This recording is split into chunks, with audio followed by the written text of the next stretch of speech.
हरियाणा में होने वाले बहुप्रतीक्षित पंचायत चुनाव की एक और बड़ी अपडेट हम आपके लिए लेकर आ गए हैं। तो ऐसी अपडेट को जानने के लिए आप हमारे चैनल को सब्सक्राइब कीजिए, वीडियो को शेयर कीजिए और वीडियो को लाइक भी कीजिए। व्हाट्सएप, फेसबुक और इंस्टाग्राम पर भी शेयर कीजिए। आज हम जानेंगे एक बहुत बड़ी खबर जो कि सभी जो भी उम्मीदवार पंचायत चुनाव लड़ना चाहते हैं उनके लिए सबसे पहला कदम है पंचायत चुनाव के लिए।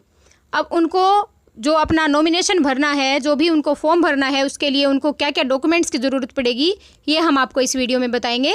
तो वीडियो को पूरा देखिए ताकि आपका कोई भी डॉक्यूमेंट्स रह ना जाए और जिसकी वजह से आप इलेक्शन में ना उतर पाएँ, क्योंकि अब की बार जो है इलेक्शन बहुत ज़्यादा टिपिकल होने वाला है। बहुत ज़्यादा इसके अंदर कागजी कार्रवाई रहेगी और इसके अलावा बहुत ज़्यादा ये कंप्यूटरीकृत भी हो गया है अब की बार। तो इसलिए आप वीडियो को ध्यान से सुनिए।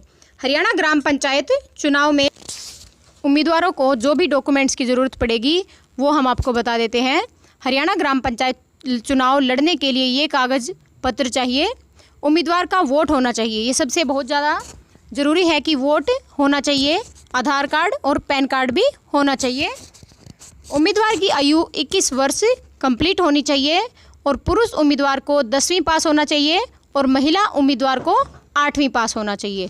उम्मीदवार के पास 3 बैंकों से नो ड्यूज़ प्रमाण पत्र भी होना चाहिए।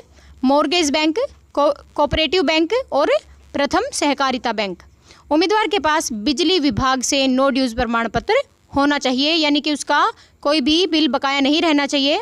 उम्मीदवार के पास रिहायशी प्रमाण पत्र होना चाहिए। Haryana residence certificate. उम्मीदवार के पास चालू बैंक खाता होना चाहिए। उम्मीदवार के पास फैमिली आईडी भी होनी चाहिए। फैमिली आईडी भी बहुत ज़रूरी है। अब फैमिली आईडी बन चुकी है और इसमें कुछ भी कमियां अगर आप रहती हैं तो आप समय रहते इलेक्शन के नॉमिनेशन भरने से पहले अपनी फैमिली आईडी को कंफर्म करवा सकते हैं। अगर उसमें कोई भी गलती रह गई है तो किसी भी सीएससी सेंटर पर जाकर आप वहां से अपनी फैमिली आईडी को ठीक करवा सकते हैं। और इसके बाद आगे भी और भी डॉक्यूमेंट्स हैं, ये देखिए। इसके बाद हैं उम्मीदवार का किसी पंचायत ज़मीन या सरकारी ज़मीन पर कब्जा नहीं होना चाहिए। उम्मीदवार के पास शौचालय होना चाहिए। उसके पास कोई पुलिस मुकदमा उसके ऊपर नहीं होना चाहिए। उम्मीदवार के पास जाति प्रमाण पत्र होना चाहिए सिर्फ रिजर्व सीटों के लिए। और उम्मीदवार की 2 जगह वोट नहीं होना चाहिए। सरपंच पद के लिए उम्मीदवार की उसी ग्राम पंचायत में वोट होनी चाहिए जिसमें वह चुनाव लड़ रहा है। यानी कि अगर बाई चांस कोई गांव का आदमी हिसार में रहता है या कहीं शहर में रहता है और शहर से अगर उसने वोट बनवा रखा है तो वो उस गांव में सरपंच पद के लिए चुनाव नहीं लड़ सकता। उसका वोट उसी गांव का होना चाहिए। और इसके बाद ब्लॉक समिति पद के लिए उम्मीदवार की अपने ब्लॉक में ही वोट होना चाहिए। जैसे सरपंच का गांव में होना चाहिए, ऐसे ब्लॉक समिति मेंबर का अगर किसी भी ब्लॉक समिति से वो लड़ना चाहता है तो ब्लॉक समिति के अंदर ही उसका वोट होना चाहिए। चाहे अपने ब्लॉक के किसी भी वार्ड से नामांकन पत्र दाखिल कर सकता है। जिला परिषद पद के लिए अपने ज़िले में कहीं भी वोट हो, उम्मीदवार किसी भी वार्ड से नामांकन पत्र दाखिल कर सकता है।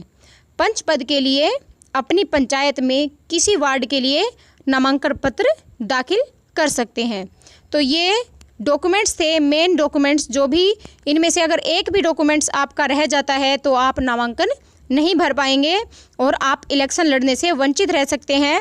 इसलिए जल्दी से ये सभी डॉक्यूमेंट्स आप सब तैयार कर लीजिए ताकि आपको कोई भी नॉमिनेशन भरने में कोई भी दिक्कत ना आए। तो ये थी एक बड़ी अपडेट हरियाणा पंचायत चुनाव को लेकर, जो कि चुनाव लड़ने से पहले सबसे ज़रूरी बात है।